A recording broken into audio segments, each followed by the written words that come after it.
The skies over Redemption Creek had never looked so angry. Black clouds rolled like waves of ink across the horizon, swallowing the last rays of sunlight.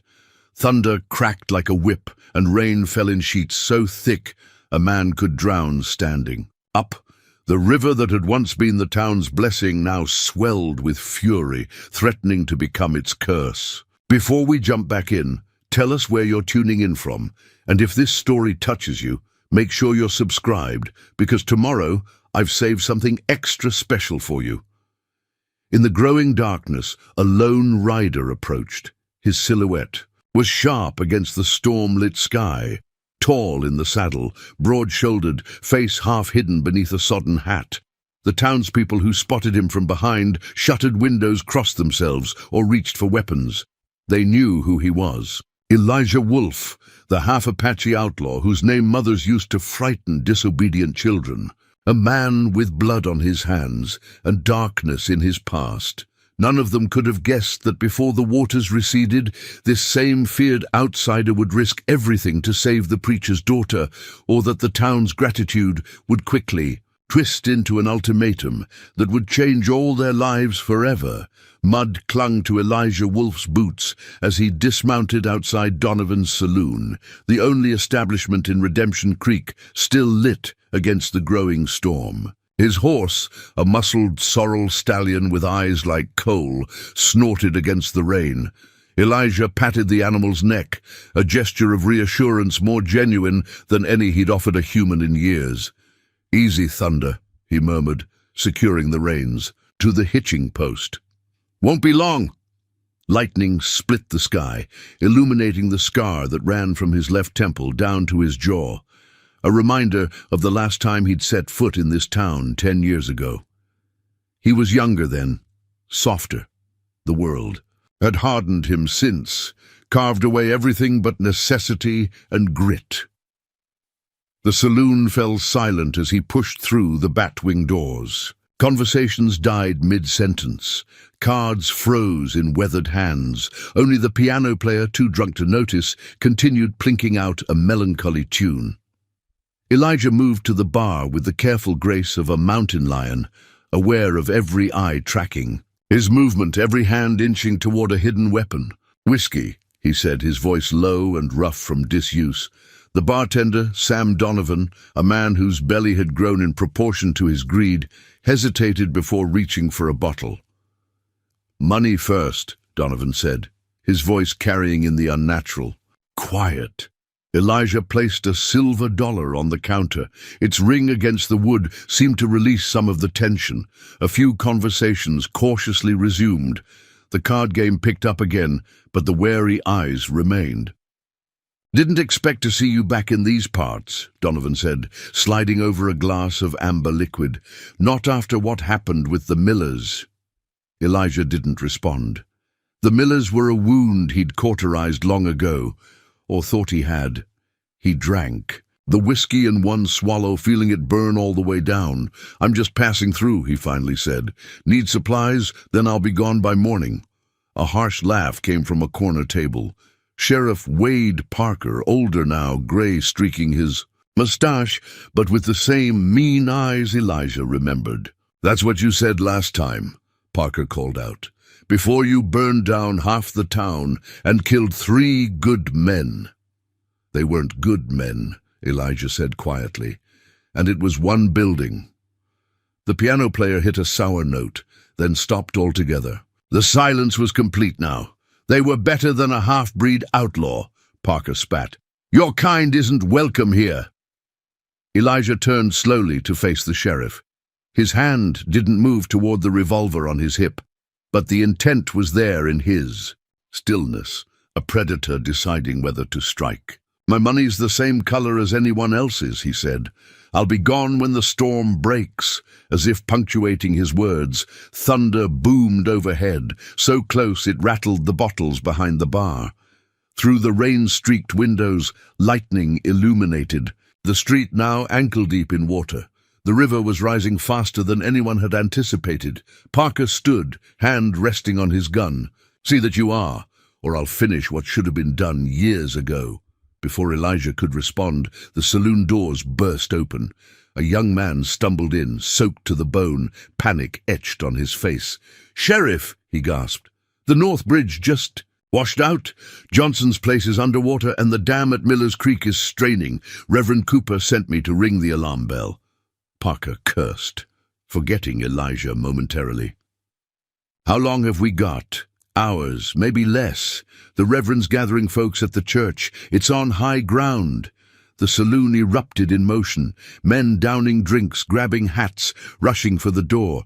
Amid the chaos, Elijah remained still, an island of calm.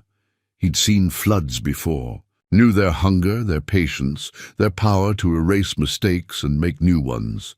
When the room had emptied, except for Donovan frantically packing bottles into crates, Elijah spoke. "The church still up on Hawkins Hill?" Donovan nodded without looking up.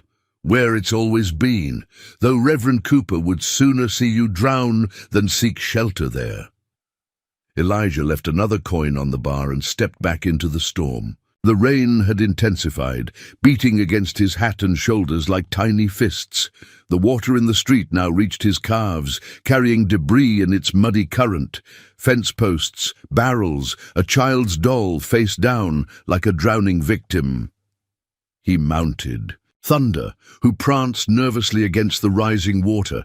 The road to the livery stable was already submerged, and in the distance he could hear the church bell ringing its frantic warning. But rather than heading toward the sound, Elijah turned, his horse toward the river.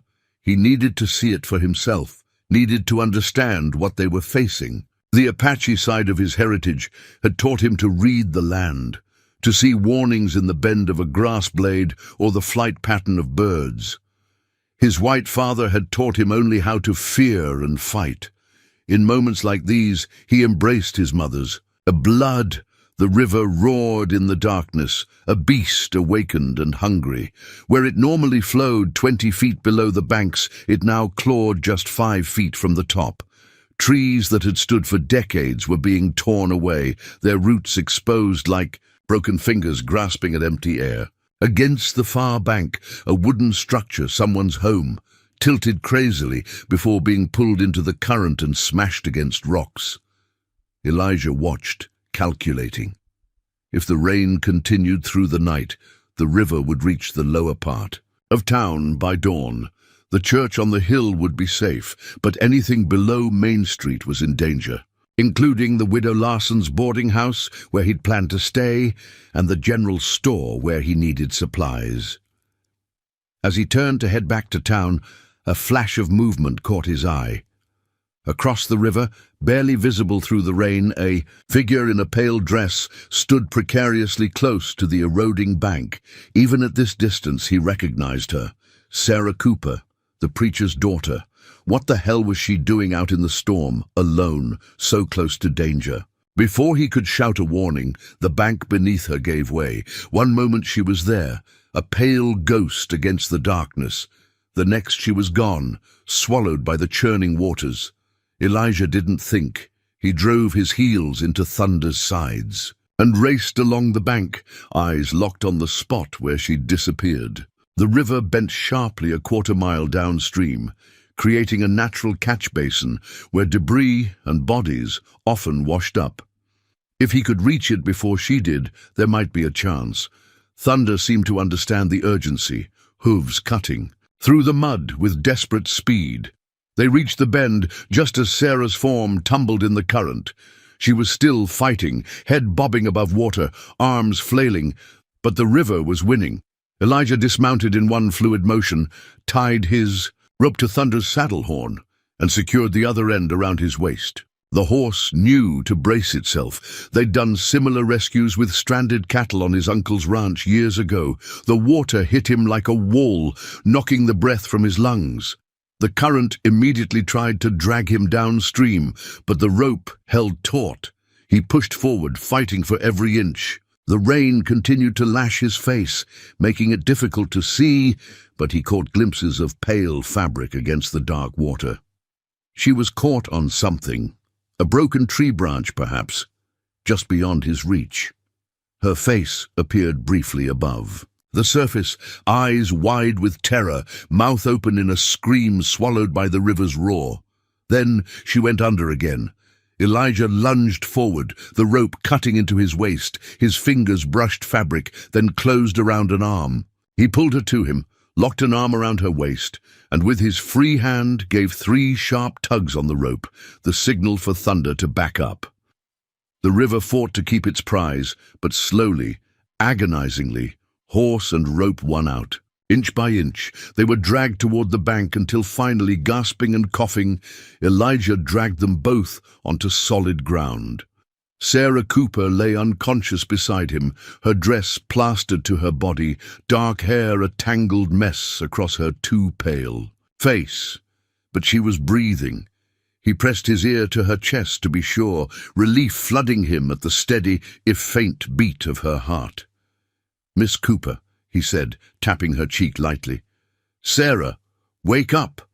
Her eyelids fluttered, then opened. For a moment confusion clouded her features, then recognition and with it fear. "Wolf," she whispered, her voice barely audible above the storm. He nodded, already removing his coat to place around her shoulders. "What were you doing out here alone?" She struggled to sit up, accepting the coat with shaking hands. "The Turners. Baby, it came early. I was helping deliver it when the water started rising. They sent me for help, but the bridge—" Her voice broke as she looked back at the river, obviously realizing what had nearly happened. "The Turners live across the river, past the North Bridge?" Elijah asked, dread settling in his stomach. Sarah nodded. "Their farm is on the lowland. By now it's—" She couldn't finish the sentence. Elijah helped her to her feet. She stood unsteadily, clutching his arm for support. "We need to get to high ground," he said. "Can you ride?" Before she could answer, voices called out in the darkness. Lanterns bobbed like fireflies along the path from town. "A search party." "Sarah! Sarah Cooper!" The voice belonged to Reverend Matthew Cooper, a man who'd once called for Elijah to be hanged. "Answer me, girl!" Preparing and narrating this story took us a lot of time, so if you are enjoying it, subscribe to our channel. It means a lot to us. Now back to the story. "Here, Father," Sarah called back, her voice stronger now. "I'm here!" The lanterns moved faster, and soon 5 men appeared through the rain. Reverend Cooper, tall and rigid in his black coat, Sheriff Parker, hand already on his gun, and 3 townsmen Elijah didn't recognize. "Get away from her!" Reverend Cooper's voice cracked like a commandment. He rushed forward, pulling Sarah roughly from Elijah's side. "What have you done to my daughter?" "He saved me, Father," Sarah said, still clutching Elijah's coat around her shoulders. "I fell in the river. He pulled me out." The Reverend looked from his daughter to Elijah, disbelief warring with the evidence before him. "Is this true?" Elijah didn't answer. Instead, he turned to retrieve his rope from Thunder's saddle. "The Turners are still out there," he said over his shoulder. "Trapped by the flood with a newborn." Sheriff Parker stepped forward. "We know. We've already sent men in boats from the South Ford. They'll bring them out if it's possible." "If," Sarah repeated, her voice hollow. Reverend Cooper pulled his daughter closer. "It's in God's hands now. But you—" He looked at Sarah with a mixture of relief and fury. "You nearly killed yourself with your foolishness." "I was trying to help," she protested. "Your place is at home, safe, not running wild in storms," the Reverend snapped. Then, reluctantly, he turned to Elijah. "As for you, it seems we owe you thanks." The words clearly cost him, each one dragged out like a rotten tooth. Elijah finished coiling his rope.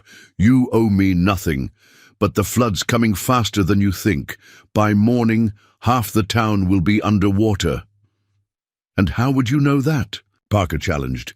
"Because I've seen it before. The signs are all there, the rate of the rise, the color of the water, the debris pattern." Elijah mounted Thunder, looking down at the group.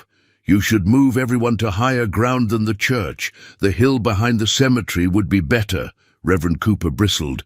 "We don't need advice from someone who just saved your daughter's life," Elijah cut in, his patience finally fraying. "Believe what you want about me, Reverend, but I know floods, and this one's hungry." Without waiting for a response, he turned Thunder toward town. The rain continued to fall, drumming a warning only he seemed able to hear. Behind him, Sarah Cooper watched him go, still wrapped in his coat that smelled of leather, horse, and something wild that didn't belong in Redemption Creek. Something that, despite everything she'd been taught, called to her like the distant howl of wolves in the mountains. The night had only just begun, and already the waters were rising to wash away, the barriers between worlds that should never touch. By morning, everything would be changed. Some things destroyed forever, others born anew in the purifying flood. Dawn broke grey and sullen over Redemption Creek. The rain had slowed to a steady drizzle, but the damage was already done. The river had swollen to 3 times its normal size, a churning brown monster that devoured everything in its path.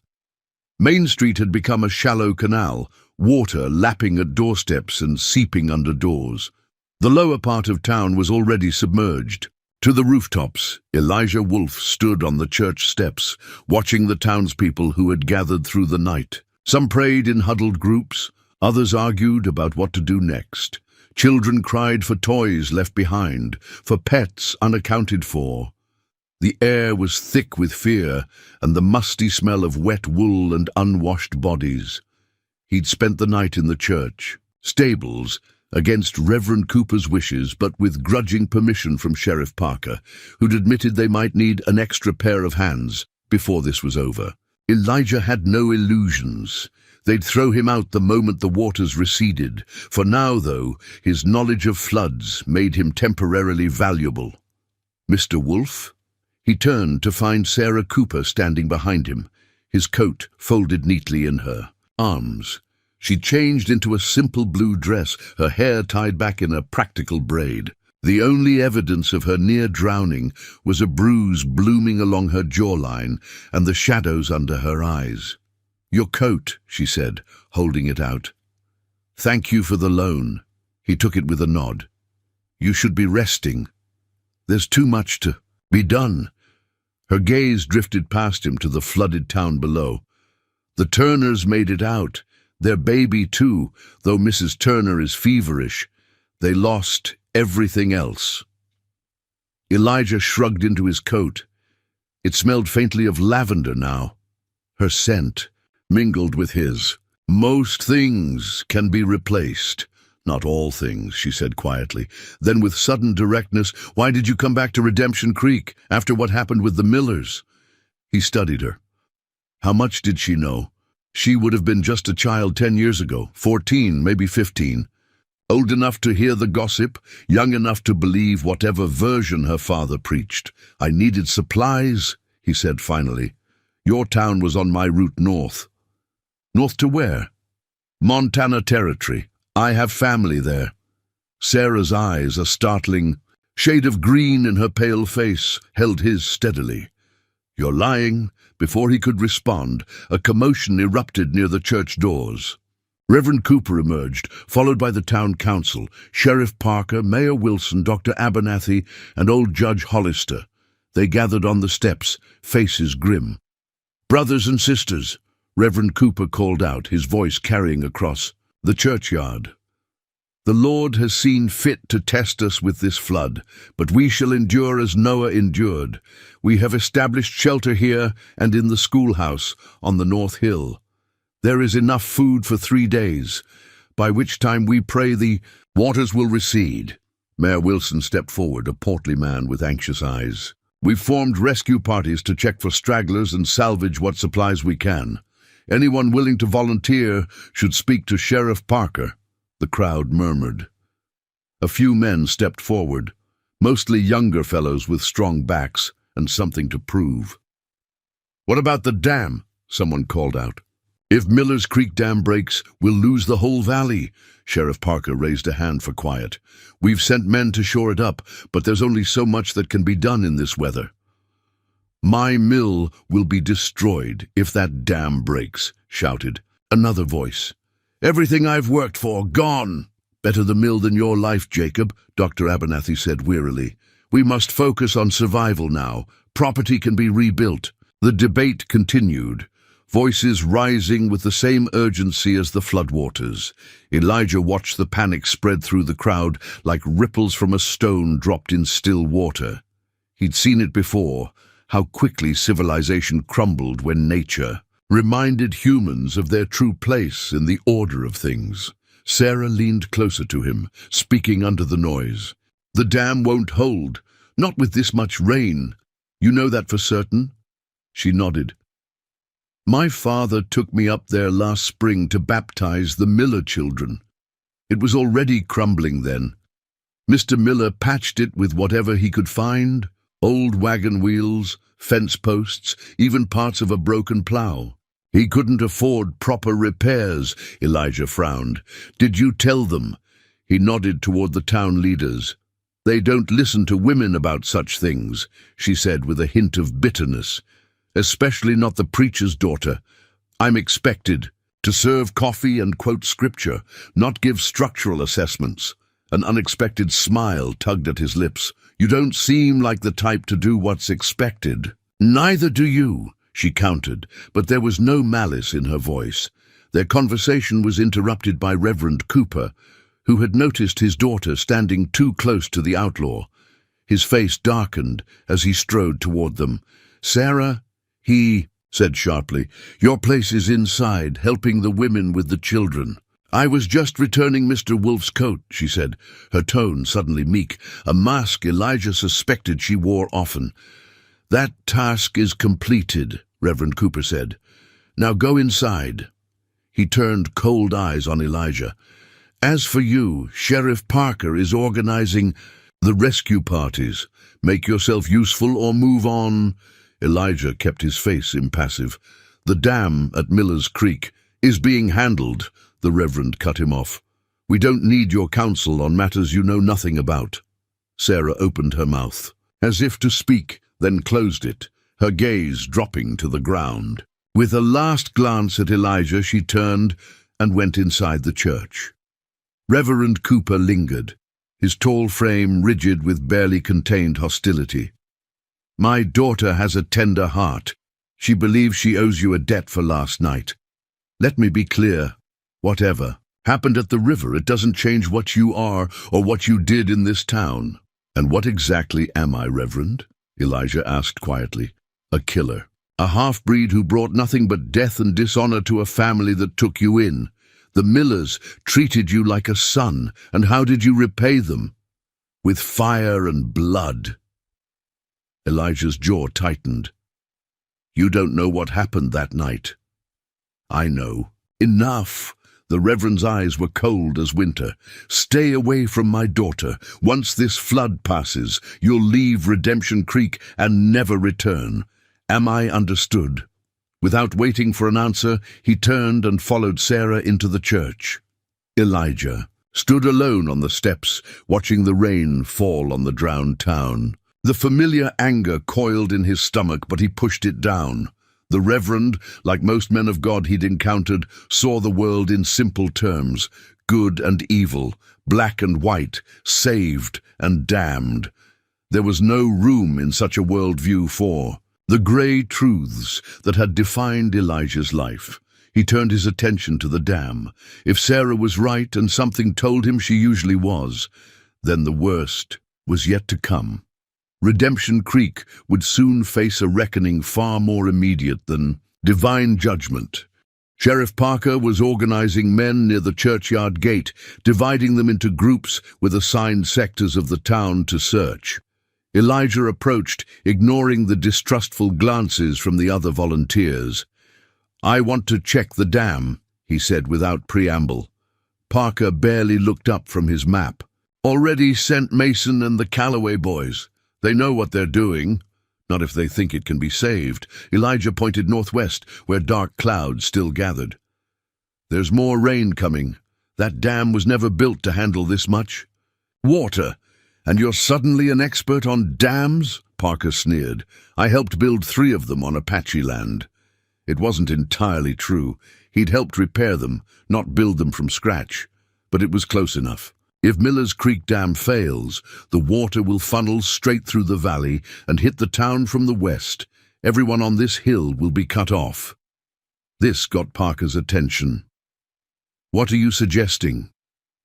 "That you move these people higher up, beyond the cemetery like I said last night. And that someone who knows what they're looking at assesses that dam." Parker studied him, suspicion warring with practicality. Finally, he cursed under his breath. "Fine, take Jenkins and go check the dam. But this doesn't make us friends. Wolf."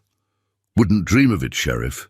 15 minutes later, Elijah and Martin Jenkins, a young rancher with a nervous disposition, were riding north along the ridge that overlooked the valley.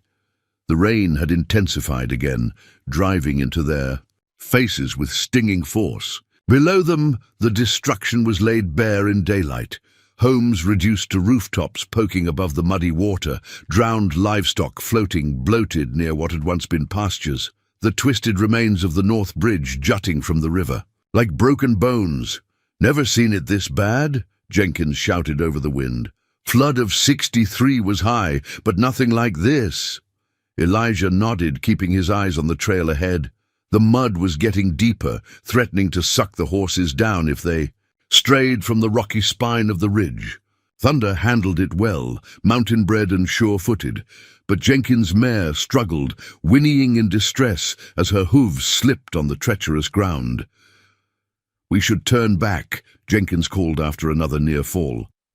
"Can't even see the dam." "Through this rain! It's just ahead!" Elijah pointed to where the ridge curved around the hillside. "Past those pines." Jenkins looked unconvinced but pressed on. They rounded the bend, and suddenly the dam came into view, or what remained of it. "Dear God," Jenkins breathed. The structure was visibly bulging, the center bowing outward under the pressure of the water behind it. Debris, entire trees, parts of buildings, even what looked like a wagon, pressed against the already weakened barrier. The makeshift repairs Sarah had described were failing one by one. Water sprayed through a dozen leaks, and the sound of straining wood and stone was audible even over the storm. "Where are Mason and the Callaways?" Jenkins asked, scanning the area. Elijah spotted them, 3 figures on the far side of the dam, frantically shoving rocks and timber against the base. Their efforts were pitiful against the force they were trying to contain. "They need to get out of there," Elijah said urgently. "That whole thing's about to go." As if the dam had heard him, a section near the center suddenly cracked, a jagged line splitting the wood. Water immediately began spurting through with greater force. "Mason!" Jenkins shouted, waving frantically. "Get clear!" The men either couldn't hear or chose to ignore the warning. They redoubled their futile efforts, now standing knee-deep in the rushing water at the dam's base. "Idiots," Elijah muttered. He dismounted, handing Thunder's reins to Jenkins. "Stay here. If that thing breaks before I reach them, ride back to town and warn everyone. Tell them they have less than an hour before the water hits." "What are you going to do?" Jenkins asked, eyes wide with fear. "Try to save those fools before they drown." Elijah scrambled down the muddy slope, half running, half sliding toward the dam. The roar grew louder as he approached, the sound of water straining for release, of wood and stone losing the battle to contain it. He could see Mason now, a burly blacksmith with arms like tree trunks, shouting orders at the Calloway brothers as they desperately shoved debris against a leaking section. "Get out of there!" Elijah shouted as he came within earshot. "The dam is going to break." Mason glanced up, his face hardening at the sight of Elijah. "Wolf, what the hell are you doing here?" "Trying to stop you from killing yourselves." Elijah reached the edge of the dam's spillway, where rushing water already poured over in a chaotic tumble. "It's too late to save it. We need to get to higher ground." "We can hold it," Mason insisted. "Just need to reinforce this section." The older Calloway brother, Thomas, looked less certain. "Mason, maybe he's right. That crack's getting wider." "We're Not abandoning the dam because some Apache half-breed says so. Elijah's patience snapped. The dam doesn't give a damn what color my skin is, and neither will the water when it drowns you. Now move! Another crack, louder than the first, punctuated his words. The center of the dam shuddered visibly. Water began to spray from new breaches along the fracture line. The younger Calloway, Peter, dropped his timber and backed away. I'm out, Mason. That thing's coming down no matter what we do.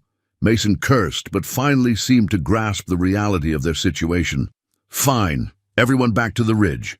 They hadn't taken 3 steps when the dam's center collapsed with a deafening roar. A wall of water burst through the gap, instantly swallowing the space where they had stood moments before. The force of it shook the ground beneath their feet.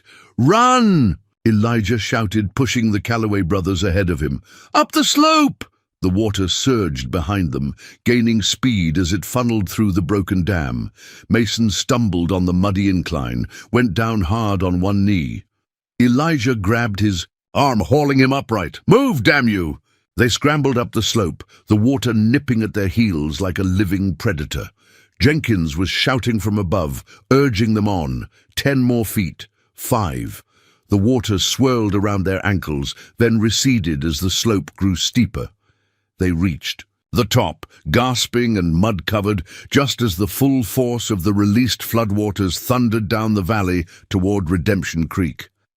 The sound was like a freight train, relentless, unstoppable. "My God," Thomas Calloway whispered, watching the destruction unfold below. "The town—" "We need to warn them," Elijah said, already moving toward Thunder. "Jenkins, take the Calloways on your mare. Mason, you're with me." For once, no one argued. The blacksmith climbed up behind Elijah without complaint, and they set off at the fastest pace the treacherous ground would allow. The water moved faster, a churning brown mass consuming everything in its path. "We won't make it in time," Mason said grimly. Elijah urged Thunder to greater speed. "We have to try." They rode hard along the ridge, taking a route that would intersect the road to town. Below them, the flood carved a new path through the valley, obliterating fences, small structures, anything that stood in its way. The rain continued to fall, obscuring visibility and turning the trail to soup.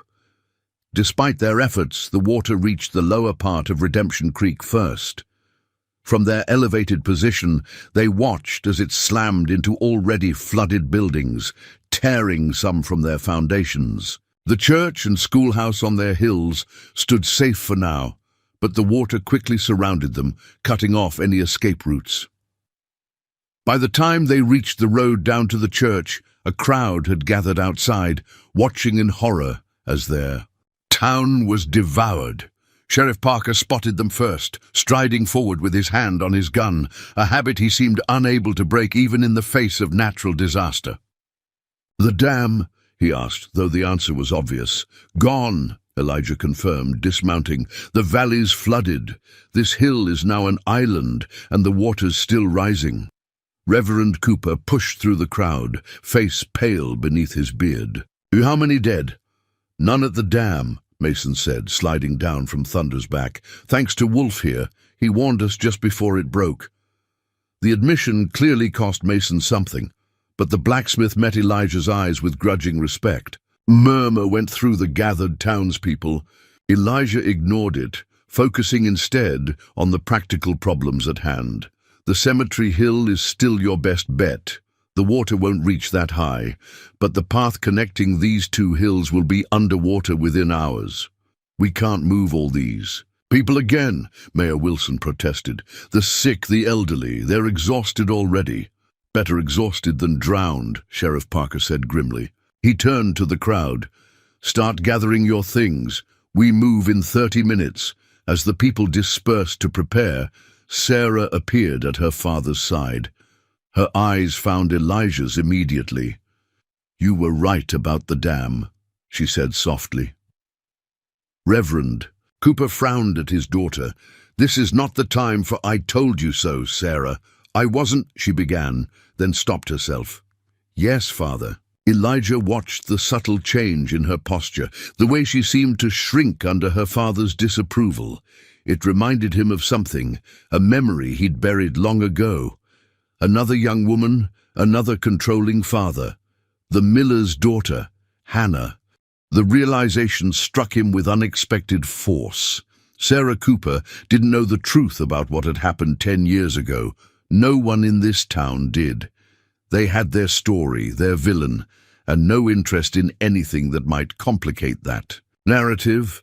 But as he watched Sarah quietly organizing the children for the move to higher ground, her gentle efficiency at odds with the steel he'd glimpsed in her eyes, Elijah knew he couldn't simply ride away once the flood receded. Not this time.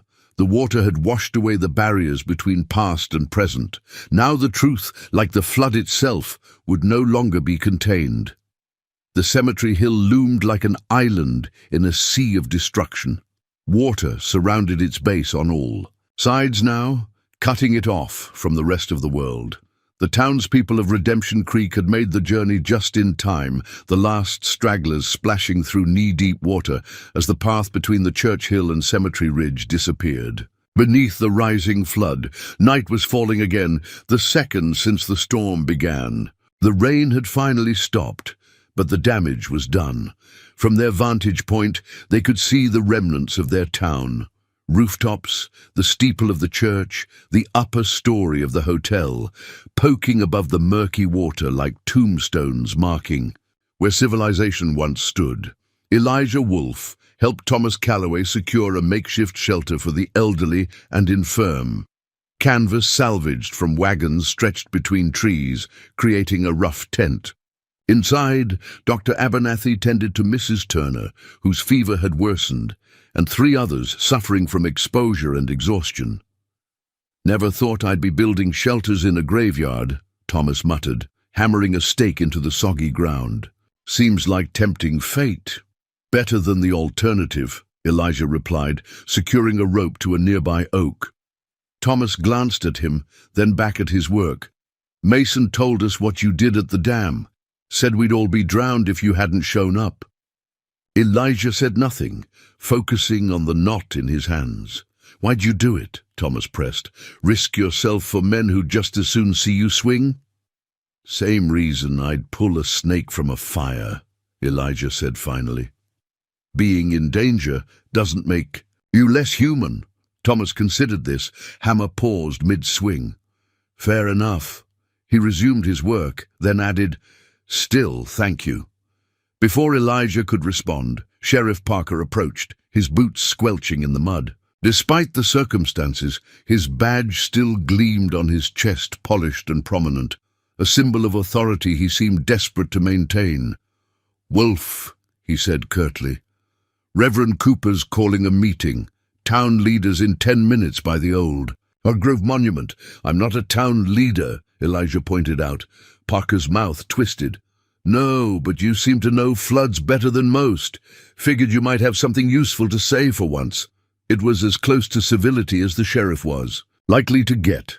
Elijah nodded once and returned to securing the shelter. When he finished, he made his way through the crowded cemetery to the Hargrove Monument, an ostentatious marble angel that had guarded the cemetery's highest point for decades. The town's leadership had already gathered. Reverend Cooper, Sheriff, Parker, Mayor Wilson, Judge Hollister, Dr. Abernathy, and now Mason, whose status as blacksmith and owner of the largest business still standing, apparently granted him a vote. They stood in a rough circle, faces drawn with exhaustion and worry. "The water's still rising," Mayor Wilson was saying as Elijah approached. "Another foot, maybe 2 before it crests if we're lucky. And if we're not?" Judge Hollister asked. The old man's voice quavered slightly, his usual judicial confidence shaken by nature's verdict. "Then we pray," Reverend Cooper said grimly. He acknowledged Elijah's arrival with a slight nod, which was more than Elijah had expected. "How long before the water recedes?" Sheriff Parker asked, addressing Elijah directly. "Depends on what's happening upstream," Elijah said. "But based on the rate of rise and the terrain, I'd say at least 3 days before we can reach the church hill again. Another 2 before the town's accessible. 5 days, Dr. Abernathy muttered. We have medicine and supplies for 3 at E. Most, even with strict rationing. Mayor Wilson wiped his brow with a handkerchief that had seen better days. Any chance of getting help from outside? The railroad station at Copper Creek is only 15 miles west. Might as well be 100 with this flood between us, Mason said. No one's riding out of here until the water drops. Elijah studied the surrounding landscape, considering options others might have missed. There's a ridge that runs northwest from here, follows the old deer trail. It's narrow, but it stays above the waterline. Someone could use it to reach higher ground, then cut west to Copper Creek. The men exchanged glances. You're sure about this trail? Sheriff Parker asked skeptically. I hunted these hills with the Millers before. Elijah paused, the familiar shadow of the past falling between them. Yes, I'm sure. It's passable on horseback, though not easy. Then we send riders for help, Mayor Wilson said, relief evident in his voice. Volunteers who know the area. I'll go, Mason offered. My mare's strong and I know the way to Copper Creek. Sheriff Parker nodded. Take Jenkins with you. 2 riders in case one runs into trouble. I should go, Elijah said quietly. The group fell silent, staring at him with varying degrees of suspicion and surprise. Why would we trust you with this? Reverend Cooper asked, voicing what they all clearly thought. How do we know you won't just keep riding once you're free of here? Elijah met his gaze steadily. Because I'm giving you my word. A harsh laugh escaped Sheriff Parker. The word of a killer doesn't carry much weight, Wolf. I know these hills better than anyone here, Elijah countered, keeping his voice level despite the familiar anger stirring in his chest. And Thunder can handle terrain that would break the legs of most horses. You need help quickly, and I'm your best chance of getting it. He has a point, Dr. Abernathy said reluctantly. If Mrs. Turner's fever doesn't break soon, and with supplies dwindling, a tense silence fell as the men weighed their options. Finally, Mason spoke up. Let him go, the blacksmith said, surprising everyone. He could have left us to die at the dam. He didn't.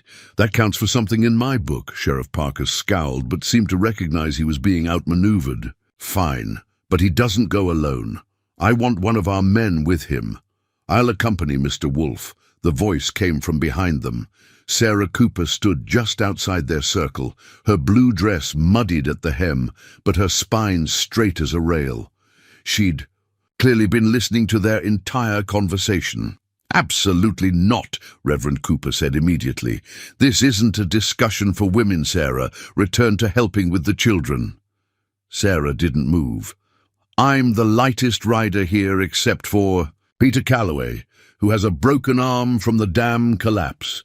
Every pound matters on a dangerous trail. And I know the way to Copper Creek as well as anyone. I went with you 3 times last year to pick up mission supplies. This is absurd, her father sputtered. Sheriff, tell her she has a point about the weight, Mason interrupted. And if Wolf tries anything...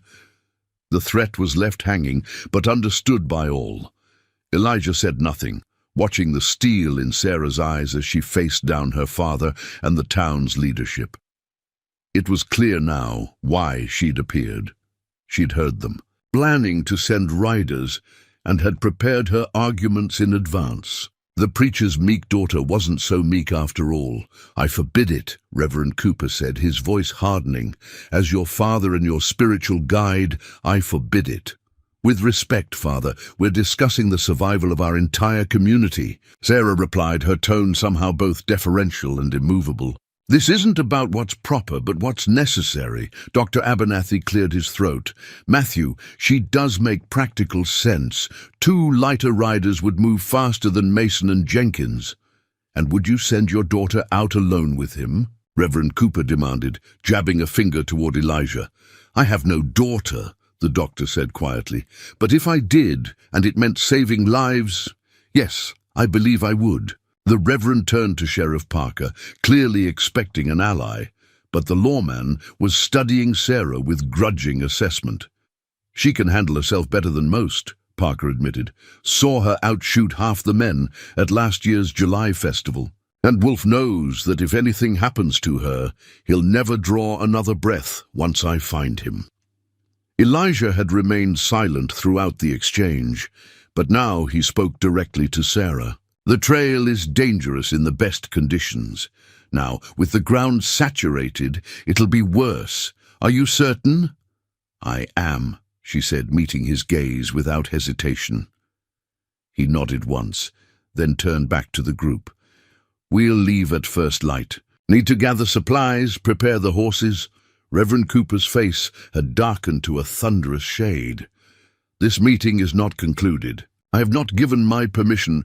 It's not yours to give, Matthew, Judge Hollister said, his aged voice carrying surprising authority. The girl is of age, and this is a matter of community survival. The motion to send Wolf and Miss Cooper to Copper Creek for aid is carried by majority vote. The finality in the judge's tone left no room for further argument. The Reverend glared at each man in turn, lingering longest on Elijah before storming away.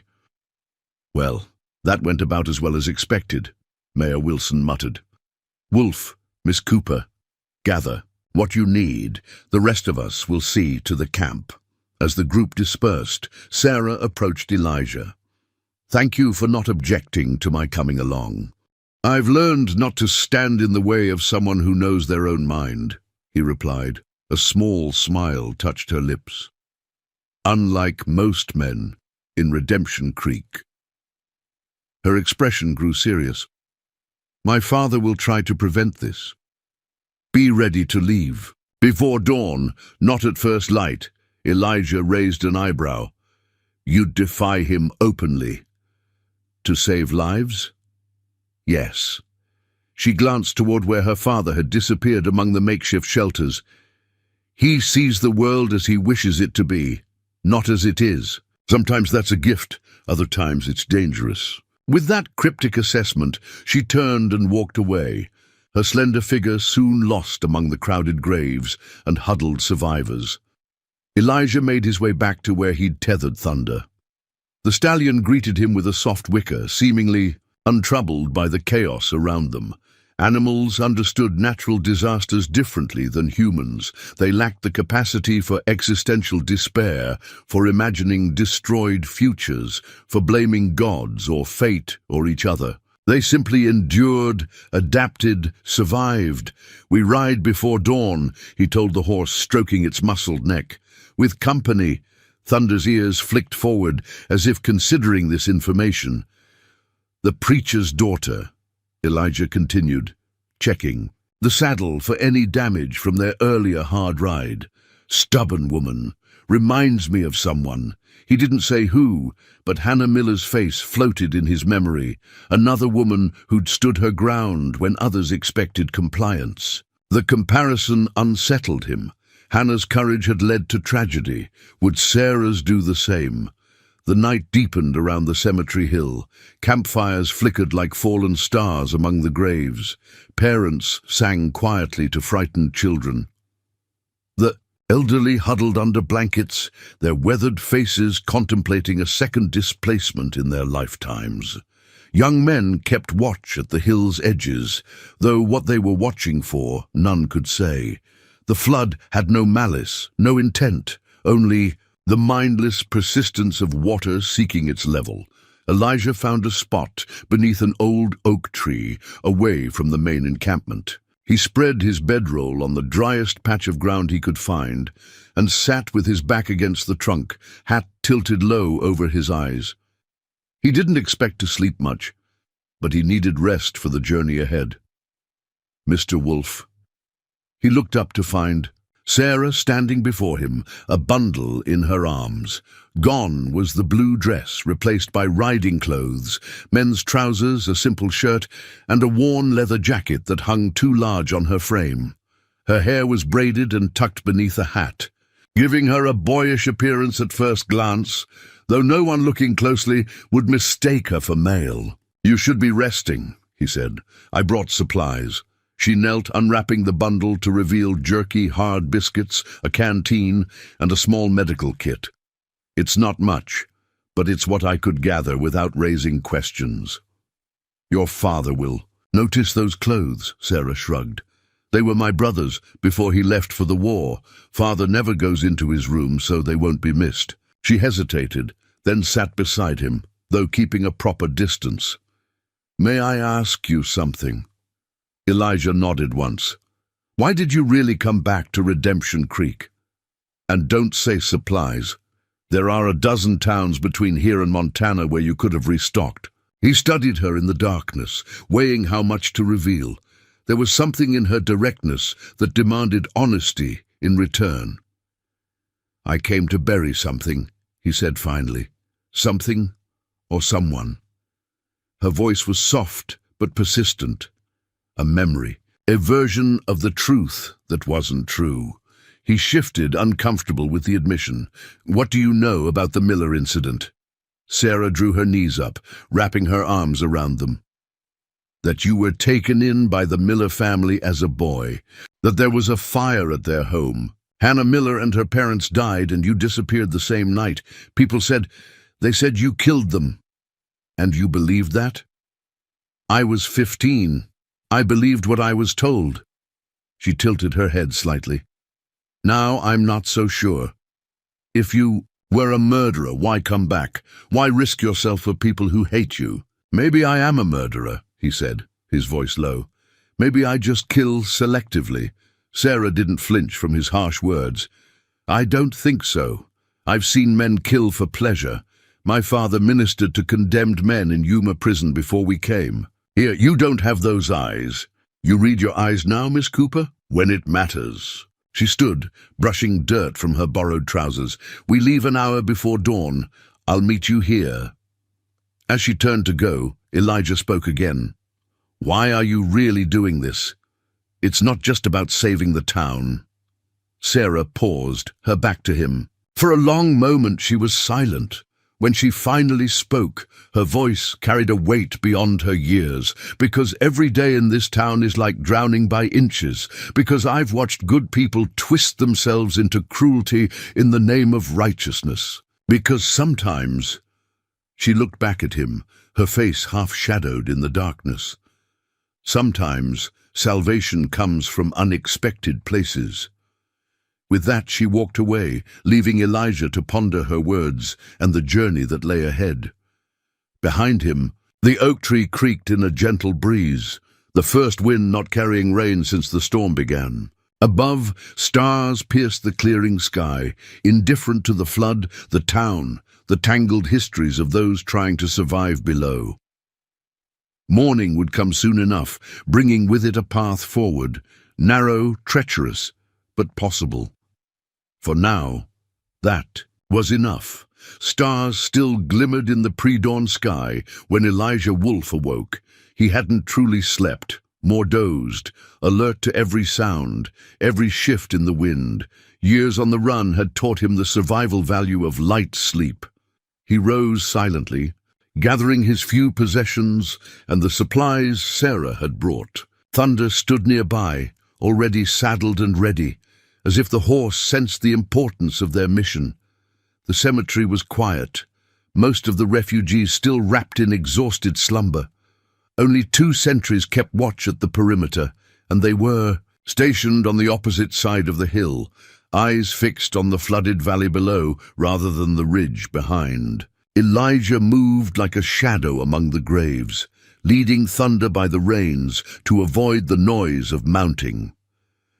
When he reached their agreed meeting spot beneath the oak, Sarah was already waiting. She stood beside a sorrel mare, not as powerful as Thunder, but fine-boned and alert. The animal snorted softly as Elijah approached. "You're late," Sarah whispered, though he was precisely on time. "Your father?" Elijah asked, securing his bedroll behind Thunder's saddle, still sleeping. "I left a note." She patted the saddlebag on her mount. "We should go. The ridge narrows 2 miles north. We need to cross it before full light reveals our position. Elijah raised an eyebrow at her tactical thinking, but didn't comment. They led their horses along the backside of the cemetery, using the tree line for cover until they reached the northern slope where the ridge extended like a finger into the wilderness. The flooding had transformed the landscape into something alien. Where once farms and woods had stood, now a vast lake shimmered in the faint starlight.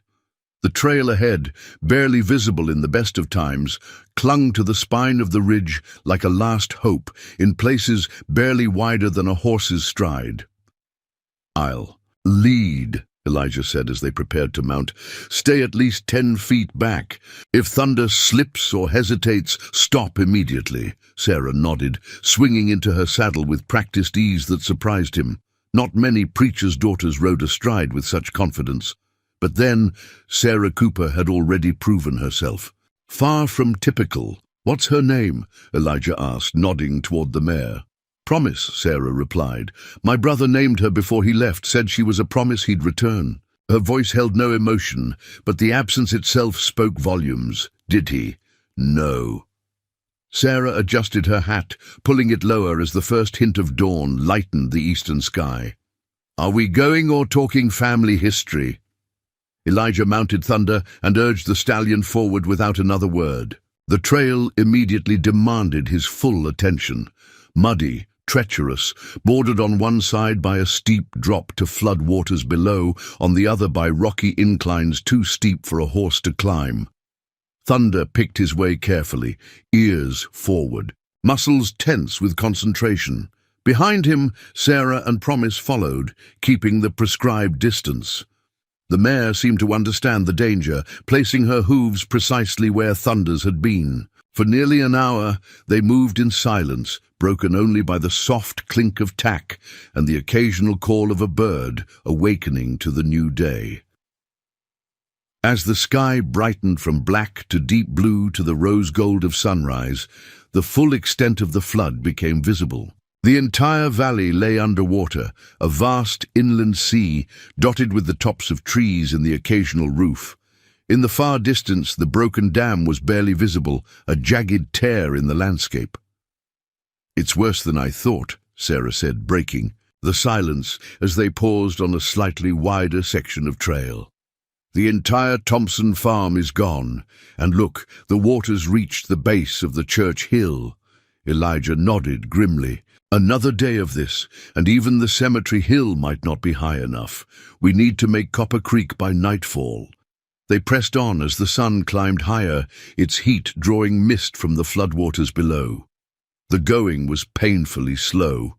What should have been an hour's ride in normal conditions stretched to 3, as they navigated washouts and slippery sections where the trail had nearly disintegrated. Near midday, they reached the narrowest part of the ridge, a spine of rock barely 4 feet wide, extending 50 yards before widening again into safer terrain. Elijah dismounted, studying the passage with a critical eye. "We walk the horses, here one at a time," he said. "I'll go first with Thunder, then come back for Promise." Sarah slid from her saddle, frowning. "Promise won't cross with a stranger leading her. She barely tolerates my father, and she's known him for years." "You expect to lead her across that?" Elijah gestured to the treacherous path. "One wrong step and you both go over."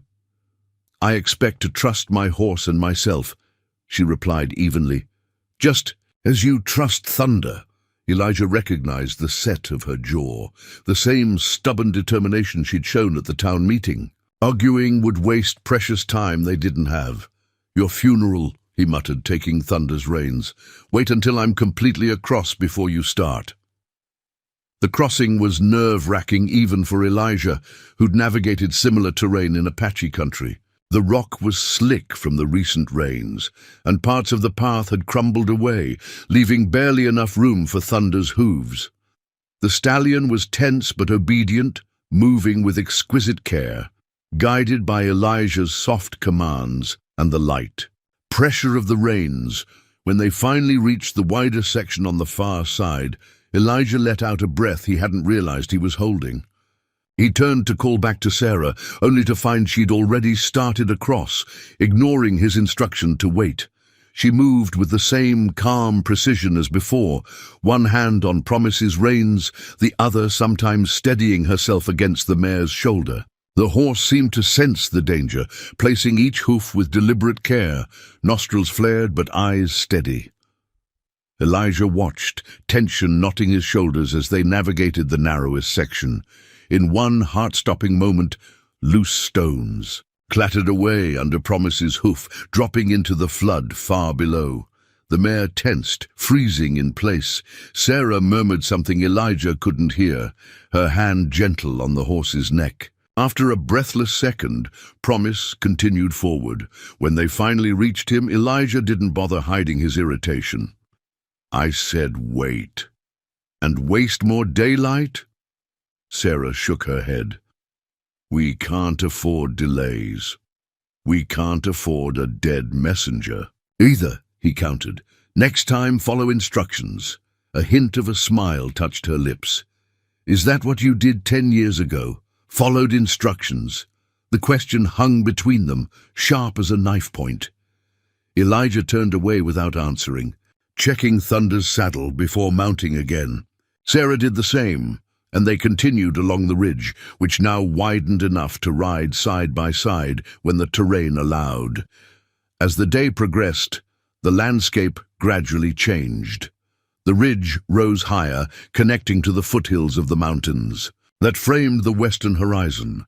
The flooding was less severe here, the waters a distant silver shimmer behind them. Trees grew denser, mostly pine and spruce that had withstood the heavy rains better than the cottonwoods and willows of the valley. They stopped briefly to rest the horses and eat some of the jerky Sarah had brought. The sun was high overhead, now warm but not oppressive. In another life it might have been a pleasant day for a ride. "Tell me about the Millers," Sarah said abruptly, breaking the long silence. Elijah stiffened. "Why?" "Because whatever happened that night is the reason. You came back, isn't it? And it's why the town hates you. Seems like something I should know if I'm trusting you with my life." He took a long drink from his canteen, buying time to consider his response. The truth had been buried for so long, weighted down by lies and half-truths, that excavating it felt dangerous, like digging up a grave. "John Miller found me when I was 12, he said finally, his voice low. "I was half-starved, sleeping in his barn. My mother had died the year before. Smallpox. My father was already long gone. Miller could have sent me to an orphanage or turned me over to the sheriff. Instead, he gave me a home." Sarah watched him, her green eyes intent. "That doesn't sound like a man you'd want to kill." It wasn't. Elijah's jaw tightened. "John Miller was the finest man I've ever known. He taught me everything, how to track, shoot, break horses, read the weather. He treated me like a son, even though most of the town thought he was crazy for taking in a half-breed." "What about Mrs. Miller?" "Martha was kind in her way, more reserved than John. She worried what people thought, but she never mistreated me, never made me feel unwelcome." "And Hannah?" Sarah's voice softened on the name. "She would have been about my age now." Elijah's expression darkened. "Hannah was 19 when I was 17. Beautiful, headstrong, the kind of girl who knew her own mind." His eyes flickered briefly to Sarah's face. "She wanted to be a doctor. Her father supported it, but her mother thought it improper. And then there was Edmund Blackwood." "The banker's son?" Sarah asked.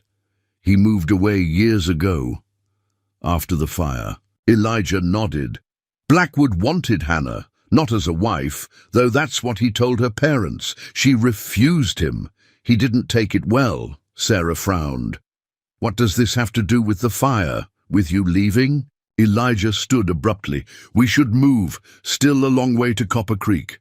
He strode to Thunder, effectively ending the conversation.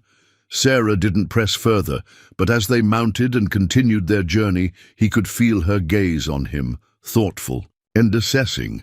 The afternoon brought new challenges. The trail wound down from the ridge into more heavily wooded terrain, where fallen trees and washed-out stream beds forced frequent detours.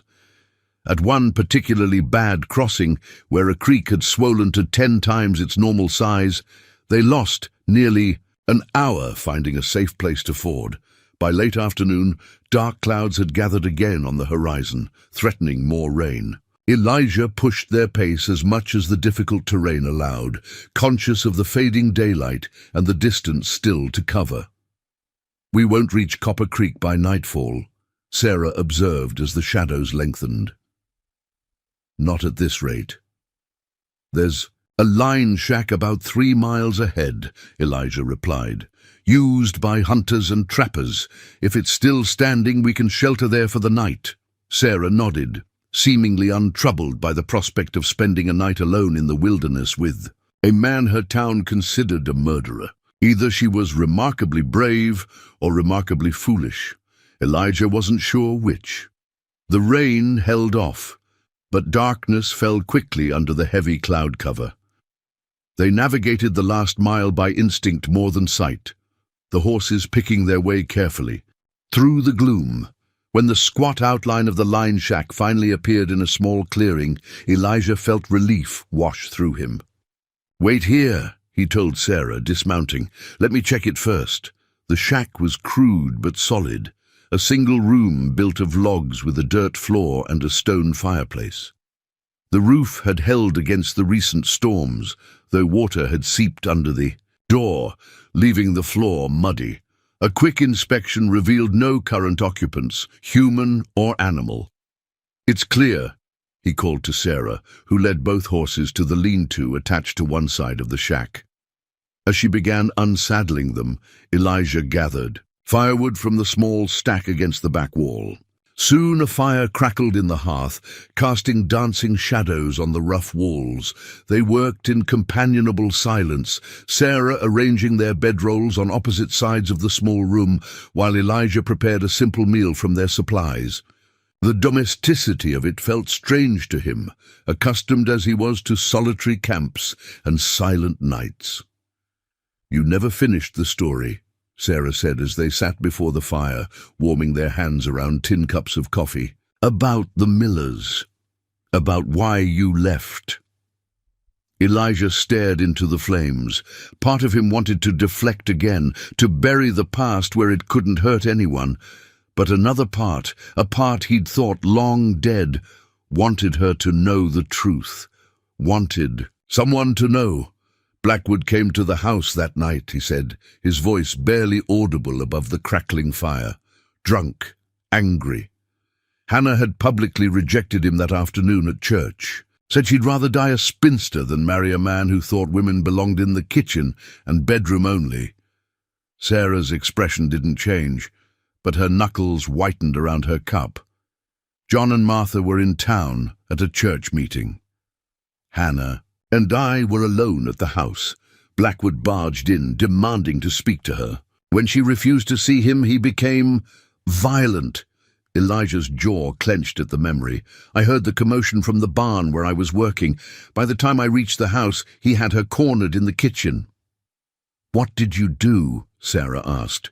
Softly, what any brother would do. "I pulled him off her, told her to run for help. Blackwood drew a knife. We fought. The lantern got knocked over." Elijah's eyes grew distant, seeing not the fire before him, but the inferno of that night. The flames spread so fast. Hannah ran upstairs to save some family heirlooms. Blackwood ran out the front door. I tried to reach Hannah, but the stairs collapsed. I could hear her screaming. He fell silent, the memory too raw to continue. "You couldn't save her," Sarah said. "Not a question, but a statement. I tried to go in through her window, climbed the oak tree outside, but by then—" He shook his head. "When John and Martha returned, the house was engulfed. They rushed inside, trying to reach Hannah. None of them came out. And Blackwood, what happened to him? He told the town I started the fire in a rage when the Millers threatened to throw me out. Said I'd been stealing from them, that I attacked him when he caught me. The perfect story, the savage half-breed turning on his benefactors." Elijah's voice held no bitterness, only a deep, old weariness. Sheriff Parker formed a posse. I ran. Sarah set down her cup, her face pale in the firelight. Why come back now, after all these years? I tracked Blackwood to Santa Fe last month, found him dying of consumption in a flophouse. He confessed. What really happened that night? Said he couldn't die with it on his soul. Elijah finally looked up, meeting her gaze. I came back to clear my name, to visit their graves, to make peace with the past. Does anyone in town know this? No. And who would believe me if I told them? A killer's word against a dead man's reputation. He shook his head. Some truths aren't meant to be heard. Outside, rain began to fall, pattering softly on the roof. The horses shifted in the lean-to, settling for the night.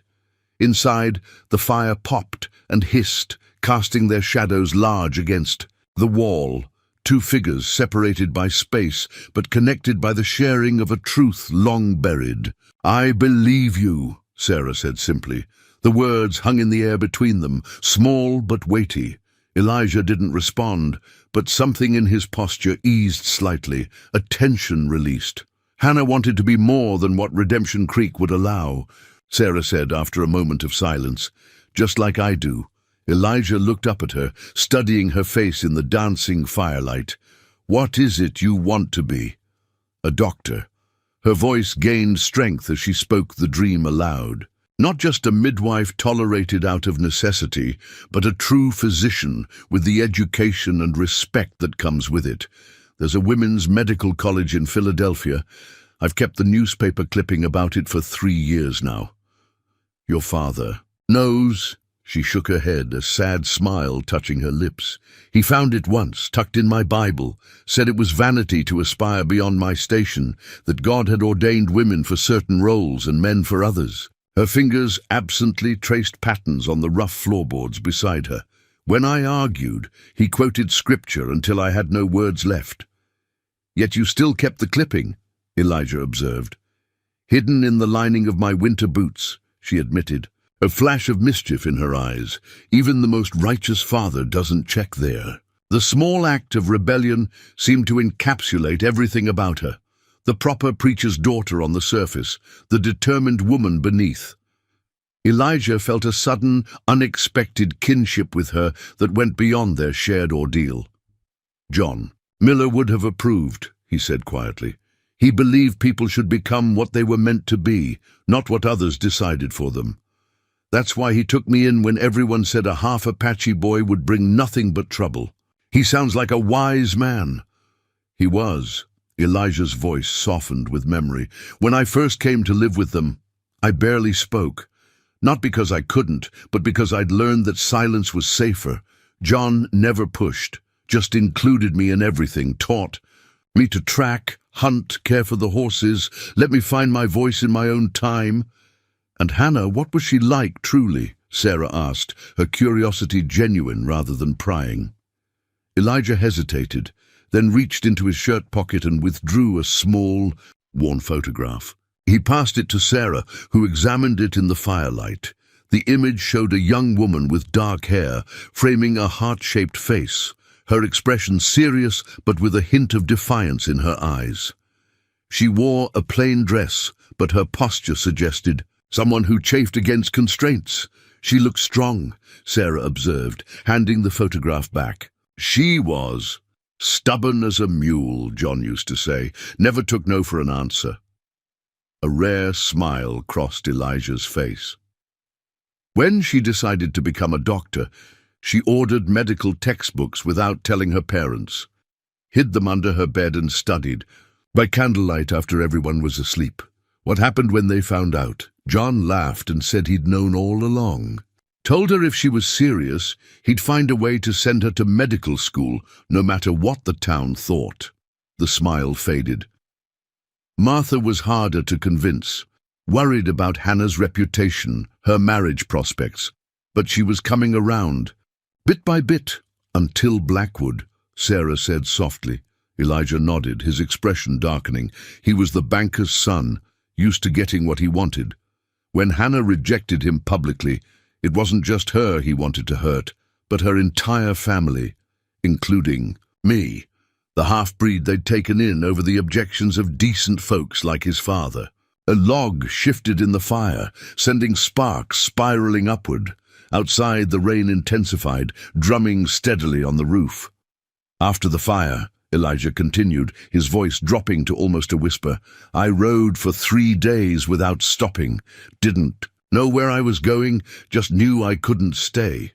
Ended up in Apache country, where my mother's people took me in. Lived with them for 2 years before moving on again. And all this time, you carried the truth alone, Sarah said, her eyes reflecting the firelight as she regarded him. The burden of knowing what really happened while being blamed for it. Truth doesn't count for much when no one wants to hear it, he replied. I learned to live with what people believed about me, easier than fighting it, until now. It wasn't a question, until Blackwood's confession, until the flood. His eyes met hers across the small space separating them. Until you. The admission seemed to surprise him as much as her. Sarah held his gaze, something unspoken passing between them. Recognition, understanding, possibility. We should sleep, he said after a long moment, breaking the spell. Dawn comes early, and we still have hard riding ahead. Sarah nodded, moving to her bedroll. As she settled beneath her blanket, her voice came once more through the darkness, soft but clear. Thank you for telling me. Elijah lay on his own bedroll, staring at the rough-hewn ceiling. The rain continued its gentle rhythm, a counterpoint to the crackling fire. In the shadows of the small cabin, something had shifted, not just between them, but within him. A secret shared was a burden halved, his Apache grandmother had once told him. Perhaps she had been right. Dawn arrived with clearing skies and a sense of urgency. The overnight rain had been gentle, but enough to remind them that nature's temperament remained unpredictable. Elijah woke before first light, rekindling the fire and checking on the horses while Sarah still slept. When she finally stirred, he had coffee brewing in a battered pot he'd found hanging in the cabin.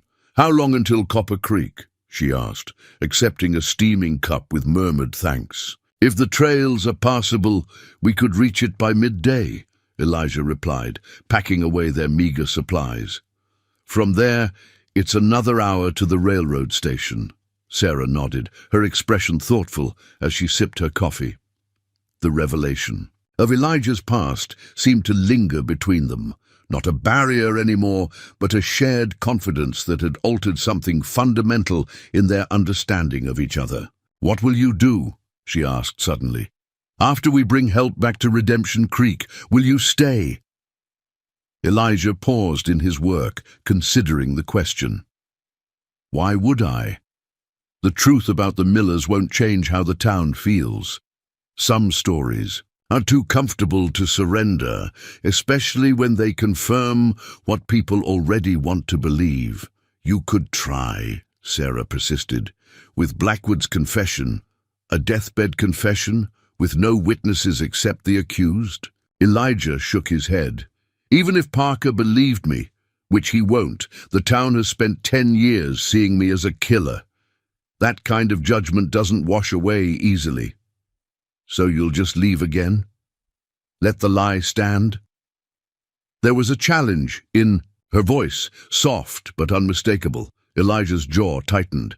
I came back to make peace with my past, not to change it. Those aren't the same thing. They're the only things possible. He shouldered his pack.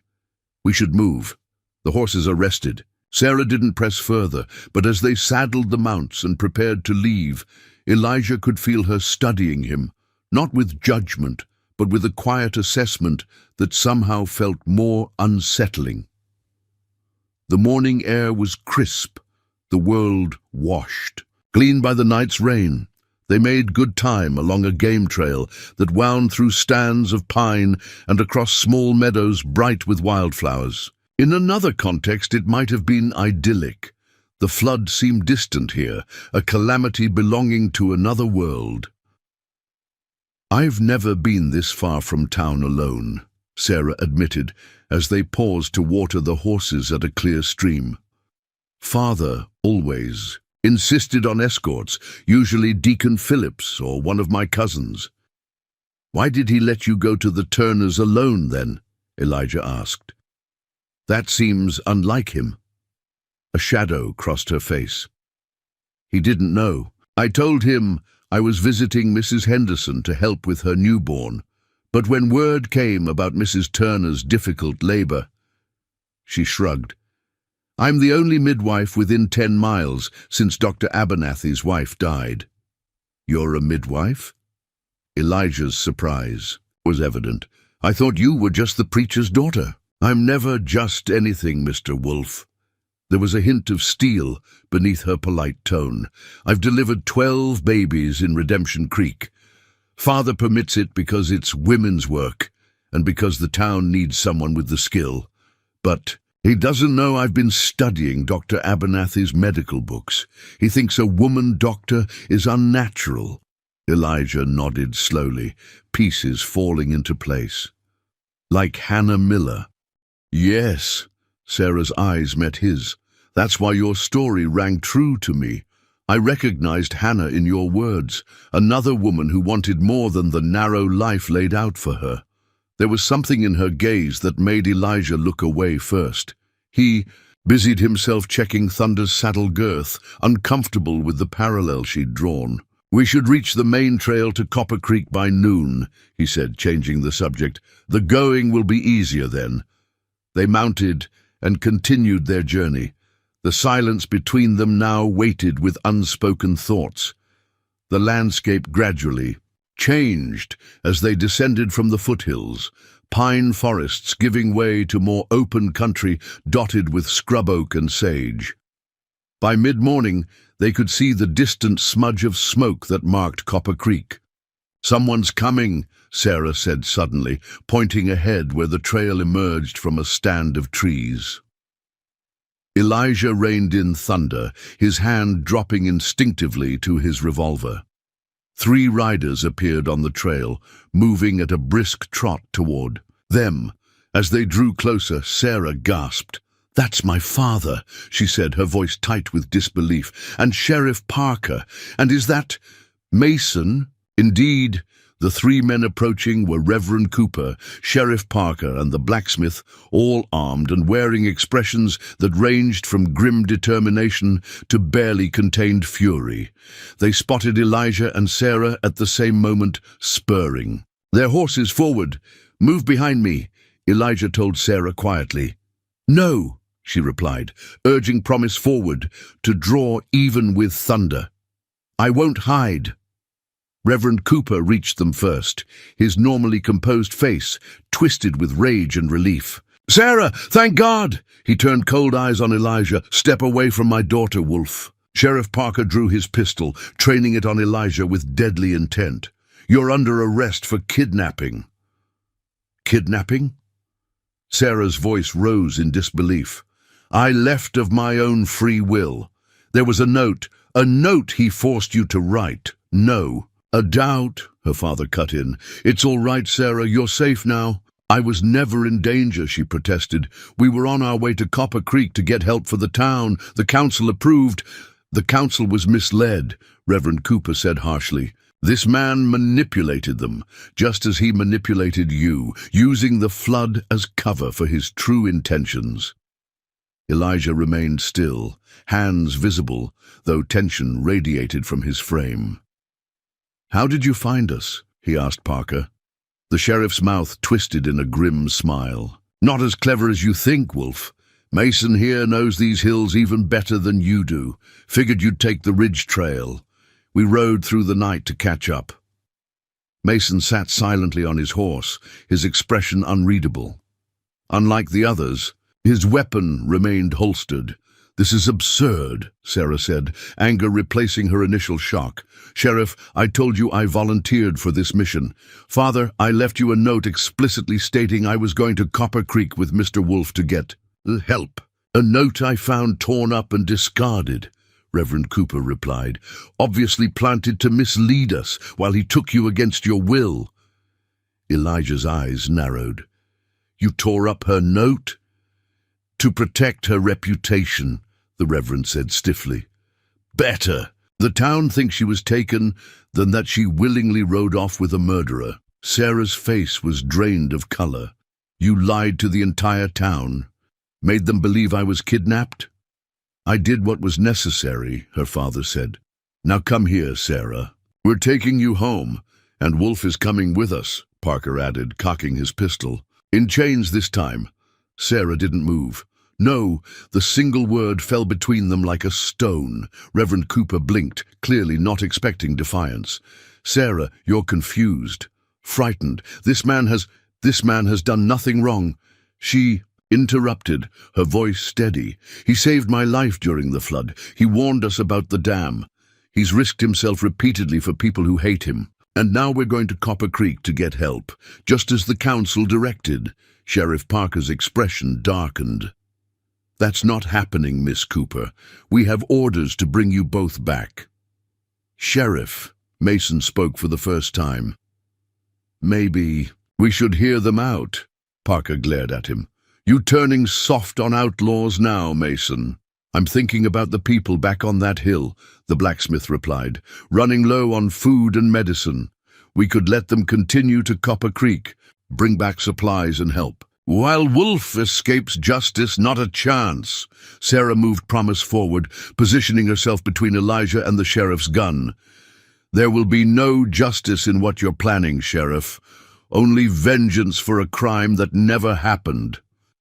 Parker's eyes widened. "What lies has he been telling you, girl?" "The truth about the Miller fire," she said. "About Edmund Blackwood's role in it. About how Elijah tried to save Hannah, not kill her." Reverend Cooper laughed harshly.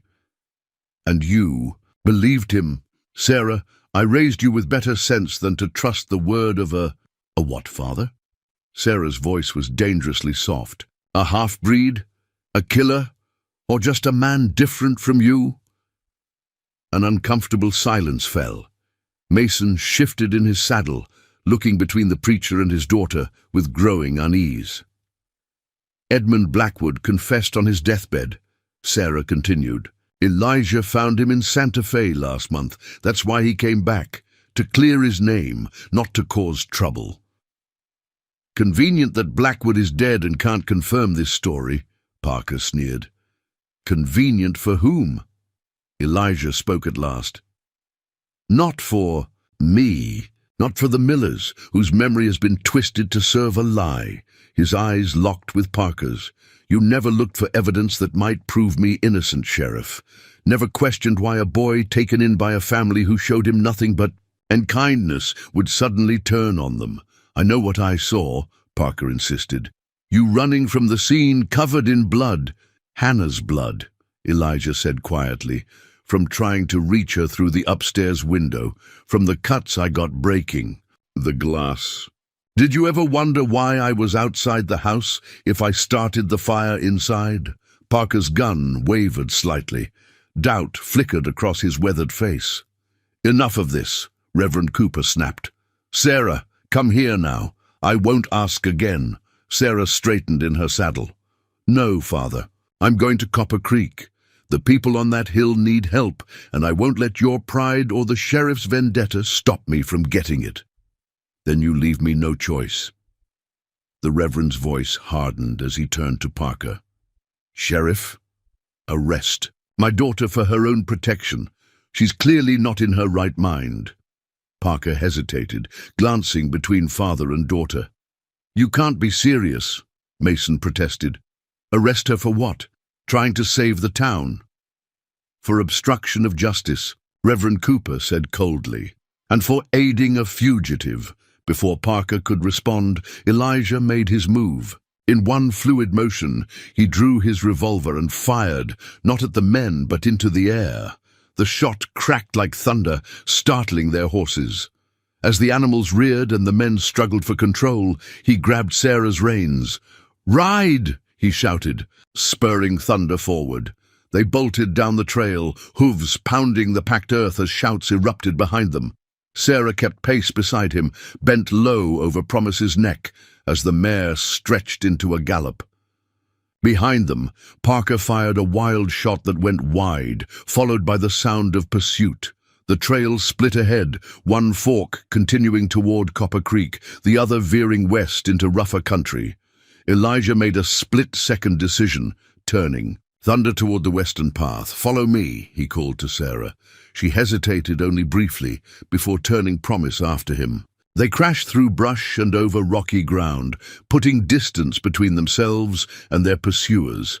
Elijah guided them through increasingly difficult terrain, using every trick he knew to confuse their trail, crossing streams, doubling. Back, riding over stone where hooves left no prints. After nearly an hour of hard riding, they reached a sheltered draw where a spring bubbled up from rocky ground. The horses were lathered and breathing hard, in need of rest. Elijah dismounted, helping Sarah down from her saddle. "Why did we turn away from Copper Creek?" she asked, her face flushed from the ride. "The town still needs help." "And we'll get it for them," Elijah replied, leading the horses to water. "But not from Copper Creek. Your father and Parker will have men watching every approach by now. We need another way." "What other way?" "The railroad at Copper Creek is the only link to the outside world for 50 miles. Elijah shook his head. "Not the only one. There's a telegraph station at the Wilson Mining Company outpost, a day's ride west of here. From there we can wire for help." Sarah considered this, absently stroking Promise's neck as the mare drank. "Father will never stop hunting us now. You know that, don't you? What you did back there, helping me defy him openly, he'll see it as the ultimate betrayal. You could still go back," Elijah said quietly. "Tell them I forced you. They'd believe it." She looked at him steadily, green eyes clear and resolved. "Is that what you want me to do?" "What I want doesn't matter. This is your life, your future in that town." "A future as what? The obedient preacher's daughter, forever living by other people's rules and judgments?" Sarah shook her head. "I made my choice when I volunteered for this mission. I'm not turning back now." Elijah studied her, seeing again the echo of Hannah Miller in her determination. But where Hannah had died for her defiance, he was determined that Sarah would live for hers. "The mining outpost is dangerous," he warned. "Rough men, rougher conditions, nothing like Redemption Creek." A smile touched her lips. "Good. I've had enough of Redemption Creek's particular brand of salvation. And after we get help for the town? What then?" Sarah's smile faded, replaced by a thoughtfulness that aged her beyond her years. "I don't know, but for the first time I feel like I have a choice. That's worth something, isn't it?" Before Elijah could respond, a distant shout echoed from the hills behind them. Their pursuers were still on their trail. "We need to move," he said, helping her remount. "Stay close and don't look back." As they rode deeper into the wilderness, the sun began its westward descent. Behind them lay everything. Familiar the town, its judgments, its rigid certainties. Ahead lay only questions and the freedom to find their own answers. For Elijah, who had spent 10 years running from the past, it felt strangely like coming home.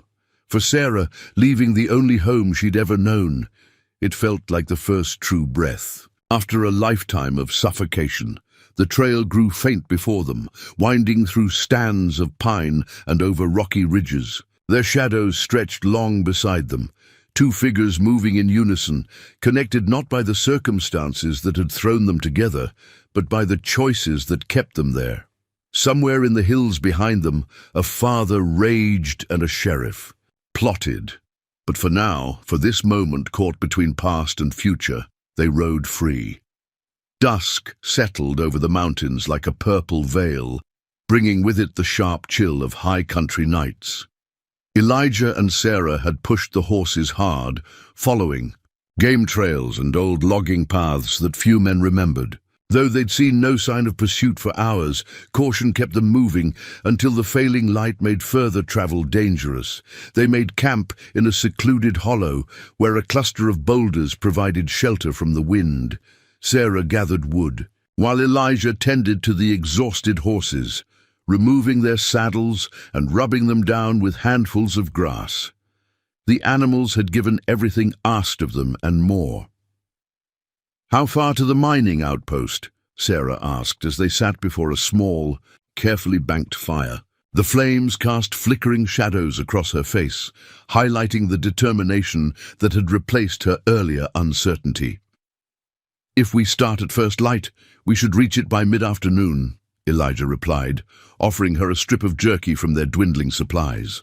Assuming the trails haven't washed out, Sarah accepted the food with a nod of thanks. "And if they have, then we improvise." He studied her across the fire. Having second thoughts? No. The answer came quickly, firmly. "But I am thinking about what happens after.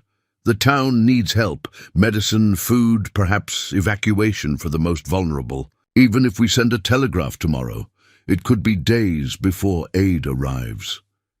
"You're worried about your father." Sarah's expression softened slightly. "Despite everything, yes, he's still my father. And there are good people in Redemption Creek, whatever their faults. People who've been told I kidnapped the preacher's daughter," Elijah pointed out. "People who already believed I was a killer. Then we'll set the record straight." Her green eyes reflected the firelight as she looked at him steadily. Together, the word hung between them, weighted with implications neither was ready to voice. Elijah turned away, ostensibly to check on the horses again. "You should rest," he said over his shoulder. "Tomorrow won't be easy." Sarah didn't press him, settling onto her bedroll with a quiet dignity that made her seem older than her years. Soon her breathing deepened into the rhythm of sleep, leaving Elijah alone with his thoughts and the vast canopy of stars overhead. He hadn't planned for this, for her. His return to Redemption Creek was supposed to be simple. Visit the millers' graves, perhaps find some evidence of Blackwood's guilt that might clear his name, then vanish back into the territories where a man's past didn't matter as much as his ability to survive the present. The flood had changed everything, washing away not just the physical landscape, but the emotional one as well. Sleep eluded him.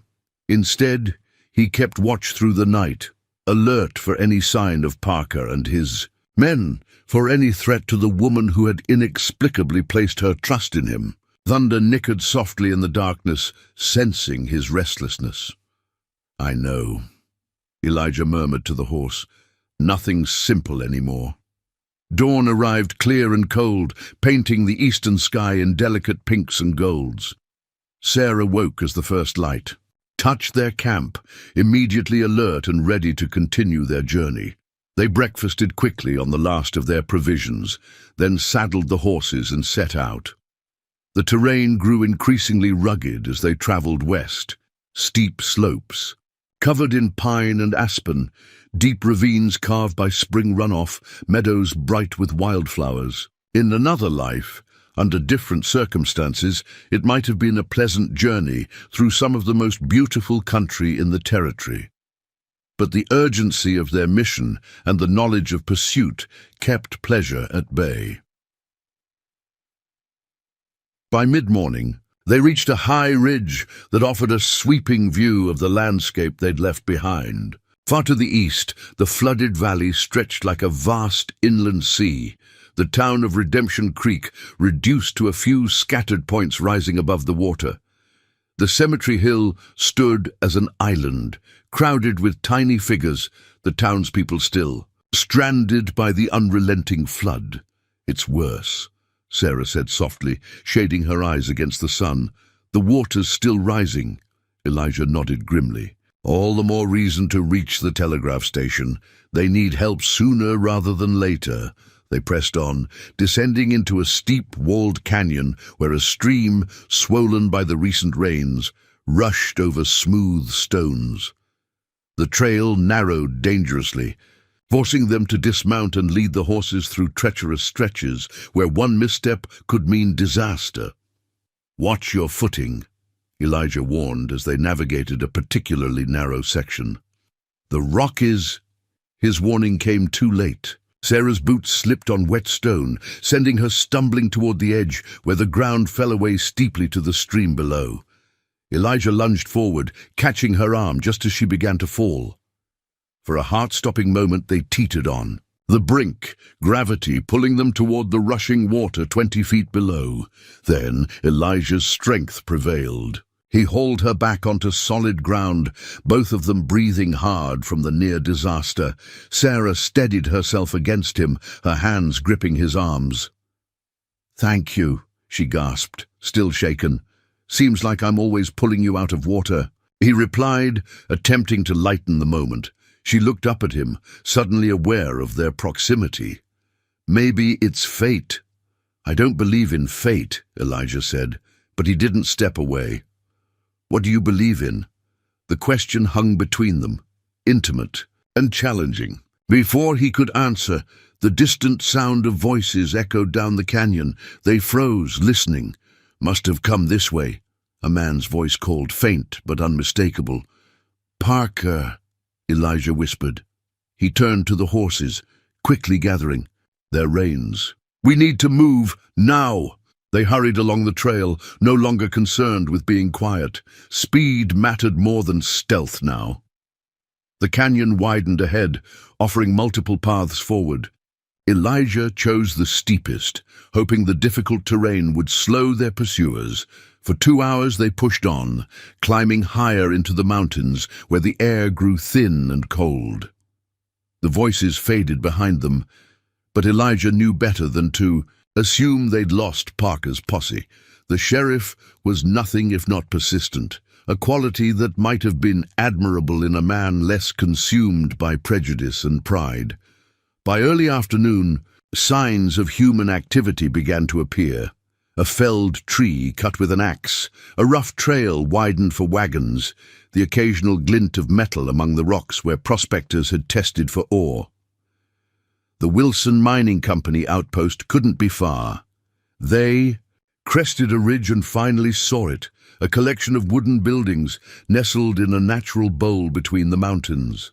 Smoke rose from several chimneys, and the clang of metal on metal echoed up from what appeared to be a blacksmith shop. On the largest building, a telegraph wire stretched from a tall pole running down the mountain towards civilization. "We made it," Sarah said, relief evident in her voice. "Not quite," Elijah cautioned. "Mining camps aren't known for their hospitality, especially to strangers who arrive unannounced." They approached cautiously, staying within the tree line until they could assess the situation. The camp was busy, with midday activity, miners coming and going from a mess hall, wagons being loaded with ore, a group of men repairing what looked like pump equipment. "Wait here," Elijah told Sarah. "Let me find out who's in charge." "I'm coming with you," she insisted. "A woman alone in a mining camp draws attention we don't need right now." Sarah's chin lifted stubbornly. "I'm not alone. I'm with you." Again that word, with carrying implications that unsettled and intrigued him in equal measure. Elijah recognized the futility of arguing with her and simply nodded, leading the way down toward the outpost. They had barely reached the edge of the camp when they were spotted. A burly man with a thick beard raised the alarm, and within moments they were surrounded by miners with pickaxes and a few revolvers. "State your business," demanded an older man with a scar running from his left eye to jaw. Clearly someone in authority. "We need to send a telegraph," Elijah said calmly, keeping his hands visible and away from his weapon. "It's urgent." The scarred man's eyes narrowed with suspicion. "You've come a long way just to send a wire. Who are you running from?" "No, one," Sarah interjected before Elijah could respond. "We're from Redemption Creek. The town's been flooded.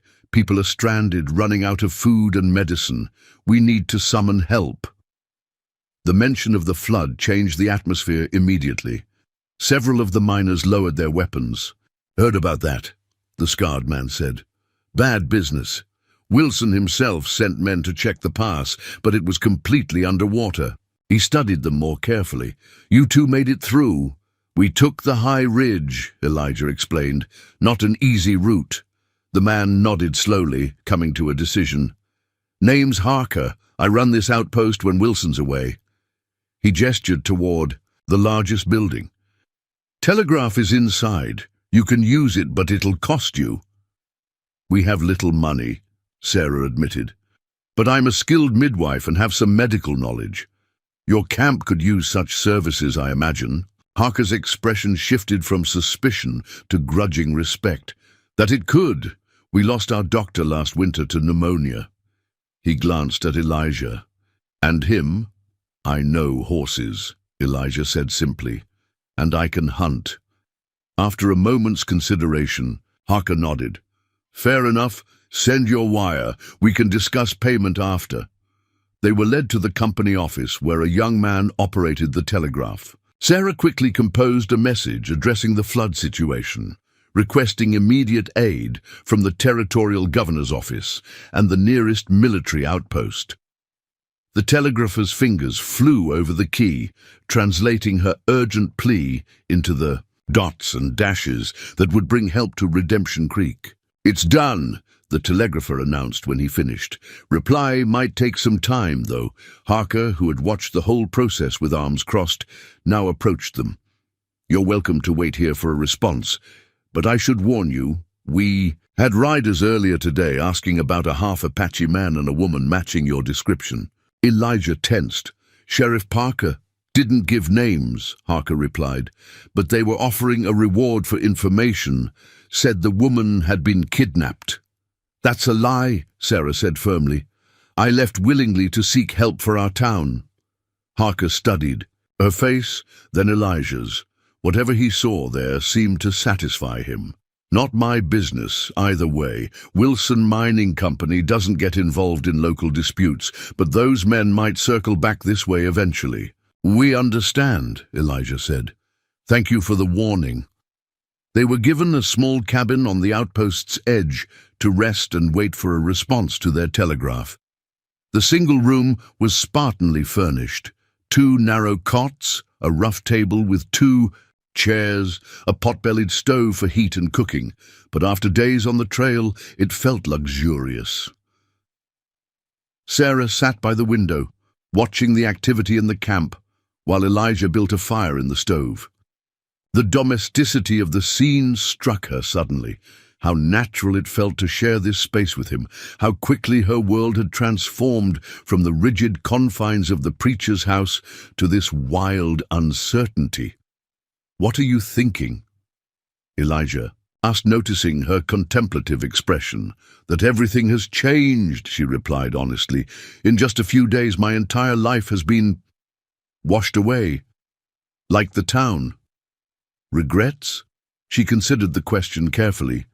No. Fear, yes. Uncertainty, by what comes next, but not regret. Elijah nodded, understanding in his dark eyes. He'd lived with uncertainty for years, carrying his innocence like a secret burden, denied the chance to grieve properly for those he'd loved and lost. A knock at the door interrupted their moment of quiet connection. Harker entered without waiting. For a response, a piece of paper in his weathered hand. Telegraph came back, he announced, handing the paper to Sarah. Army sending men and supplies from Fort Collins. Should reach Redemption Creek within 2 days, if the weather holds. Relief washed over her face as she read the message. Thank you. This will save lives. Harker shifted uncomfortably. There's something else. Those riders I mentioned, they've been spotted headed this way. Should reach us by nightfall. Elijah's expression hardened. Parker doesn't give up easily. That's why I'm telling you now, Harker said. Gives you time to decide what you want to do. After the foreman left, silence filled the small cabin. The late afternoon sun slanted through the window, painting golden rectangles on the rough plank floor. Outside, the normal sounds of the mining camp continued. Men calling to each other, the creak of wagon wheels, the distant thump of ore being processed. "We could leave," Elijah said finally. "Head west to Montana Territory like I planned. No one would blame you after what your father did." Sarah moved from the window to stand before him. "Is that what you want?" "What I want." He hesitated, the words unfamiliar on his tongue. For so long, wants had been luxuries he couldn't afford. Survival had been his only goal. "What I want is to stop running, to face the truth and make others face it too. Then we go back," she said simply, "together." "It won't be easy," he warned. "Parker won't accept the truth willingly, neither will your father. Some truths demand to be heard, whether welcome or not." She smiled slightly. "A preacher's daughter knows that better than most." Elijah studied her face, the quiet strength there, the determination that matched his own. "You're certain?" "I am." Her hand found his, tentative at first, then with growing confidence. "The flood's waters are receding, Elijah, but what they've revealed can't be buried again." He didn't pull away, instead interlacing his fingers with hers. The contact was simple, human, profound, a connection neither had expected to find in the chaos of disaster. "Then we face them," he agreed. "But not as fugitives. We wait for Parker here, with witnesses who've heard our story and seen the telegraph. We make him take us back to a town already receiving help because of our actions." Sarah nodded, understanding his strategy. "They'll have to listen then. The truth will have witnesses." As the sun began its descent behind the mountains, casting long shadows across the mining camp, they made their preparations. Not to flee, but to stand their ground, together against whatever judgment came with the morning. Outside their cabin window, the first stars appeared in the deepening blue of evening. Somewhere back in Redemption Creek, people looked at those same stars, perhaps praying for salvation that was already on its way. The flood that had nearly destroyed them had also washed away old barriers, old lies, creating space for new truths and unexpected grace. Sarah stood by the window, her silhouette framed against the last light of day. "I've been thinking about what you said earlier, about wanting to stop running." Elijah looked up from where he was checking his revolver.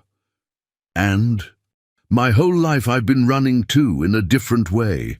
She turned to face him, her expression thoughtful.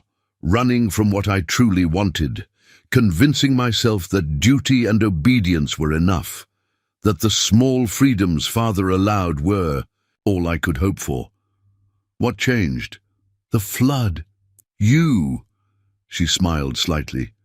"Facing death has a way of clarifying what matters. When I was caught in that river, I remember thinking not about the life I'd lived, but about the one I hadn't dared to live." Elijah set his gun aside and rose to join her at the window. Outside, lanterns were being lit around the mining camp, points of gold in the gathering darkness. "I found this in one of the saddlebags," Sarah said, holding out a folded piece of newspaper. "It must have been tucked in with the supplies." Elijah took it, opening the brittle page carefully.